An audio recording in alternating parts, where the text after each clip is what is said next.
Oh, hey guys, I didn't see you there. Today we're working on the 350Z.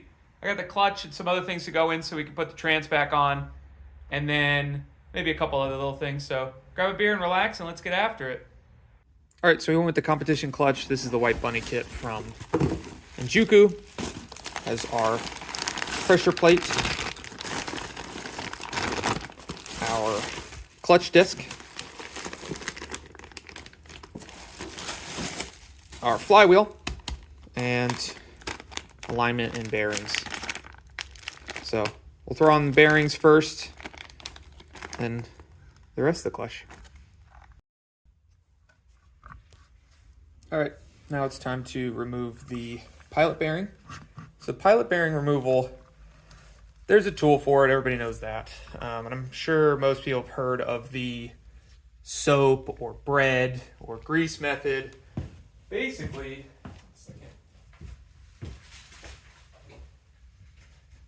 you're just using something to sit inside of it and then use the pressure as you push in to pop the bearing out. I'm going to use grease because that's what I have available right now. It ends up being a little bit grosser, but you work with what you got. Plus, I don't mind grease actually being in there. So, it's another nice thing. Okay.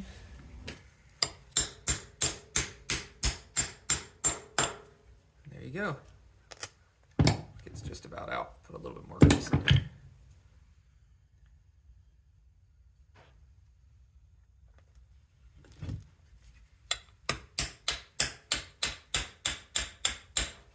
Alright, I need more grease. It's trying to be cheap. Needs more. That's probably enough here.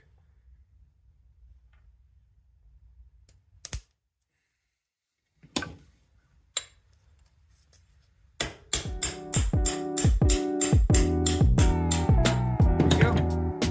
That's all there is to it. Old pilot bearing out. Clean that up and then put the new one in. I did the classic one glove to try to save on gloves. Immediately got it on the other hand, so that's fun.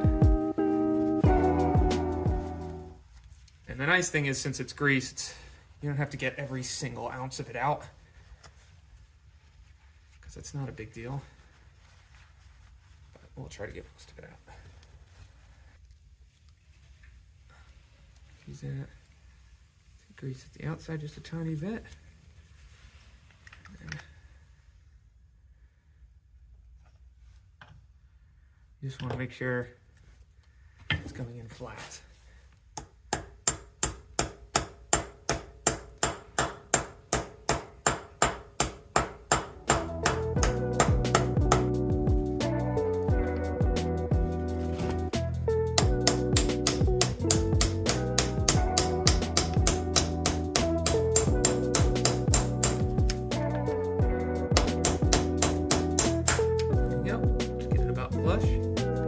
Happy days. And then just to make sure everything lines up right, goes the whole way into the back. Yeah. First mission. Open flywheel. So the only thing to be aware of here is there is an alignment pin. So you just line that up with this guy. So fortunately for us, it's straight up. Slip it on.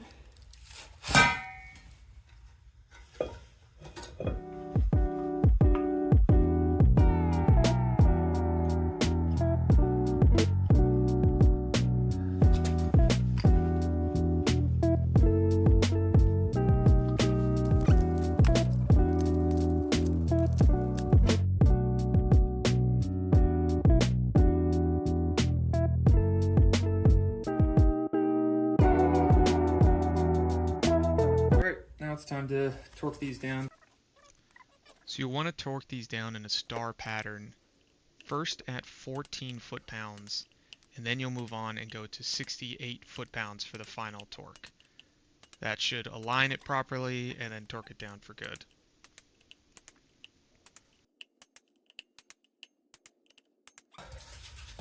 clean up the face a little bit. By a little bit, I mean a lot of it. So you want to make sure that this is nice and clean, because the last thing you want is a dirty surface that has bad contact. Look at all that crud. Wow, that's a lot. It's all the oil and stuff from it being shipped. Okay. Here's our actual clutch now. Send the alignment tool through it.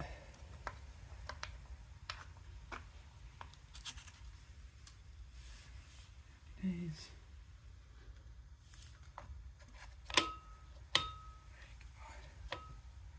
And that will keep this all happy and aligned. It is like kind of coming out of it, but when we get everything in place, we'll hold it. You gotta clean your surfaces. Can't have dirty surfaces. There are alignment dowels, so we'll try to find those. So it's easy to recognize when the hole is next to the dowel. Those are going to be our alignment points.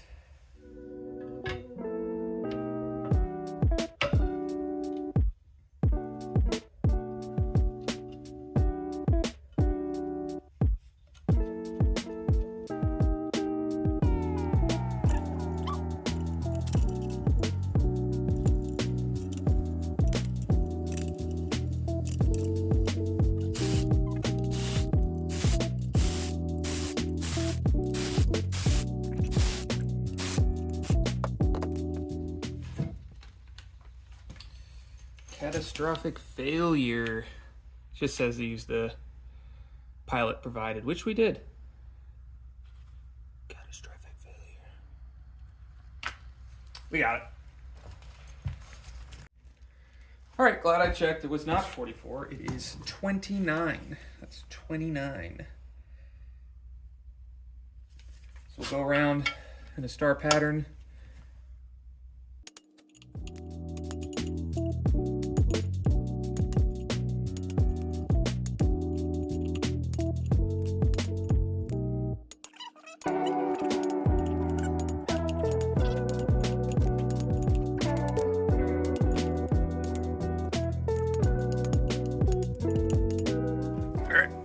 We gotta pull this piece out. From my understanding, the whole thing comes apart as one unit, and then we'll have to press the bearing in. So, all right, now we gotta pull the pressure plate out. The whole thing kind of just comes out together. As you can see, this bearing is, you can hear that? Not supposed to make noises like that. Whoa. All right, well, that kind of explains how you're supposed to do it. I've done this before, but I'll just fake it till I make it. So it slips in here and sits down actually this way. But so this is actually the forged version. So it's got a forged ball in here. So I don't think any of this needs to change, although I have a new one. It might be worth just changing it and keeping this as a spare. I don't know. But regardless, this piece needs to change. And the way it works is this center bit back here is solid, and then you just replace the bearing on here. So I'll have to get a puller, get all this apart, and then throw the new one on. The new one looks like this. So you can see it's just this section. This piece stays. All right. All right, we got the bearing in a nice little vise here. We have a socket.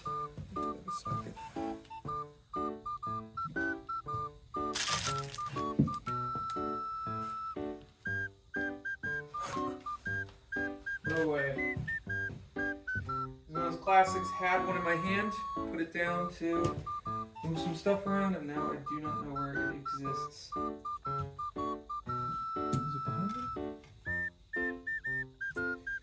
There it is. Okay.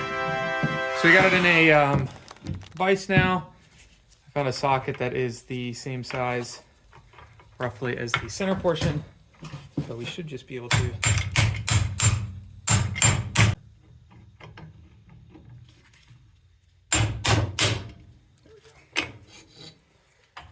All right. So what we'll do is we'll put a little bit of grease in this, set that on top of it nice and flat like, and then tap it into place probably. Okay, just got a little bit of bearing. A bit of grease on here.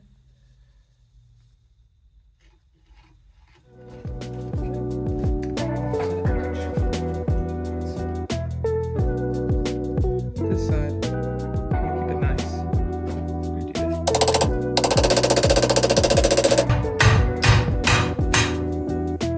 There we go. We're all the way through. This just slips over it. There you go. Then the fork sits in this, clamps back down, and then reinstall. You see how this sits? This sits in the little grooves in the fork and rotates. That's what holds all this together. Back true to rubber as we slip this on.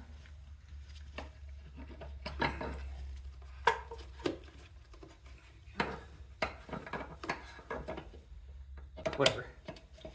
Peace of mind. There we go. And look at that. Look at that activation. Smooth rotation. Doing all the things you want. All right.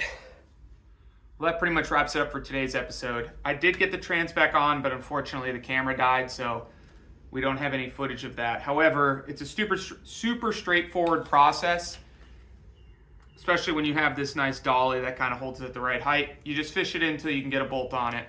Thankfully, everything lined up properly, so there was no drama. It went right on.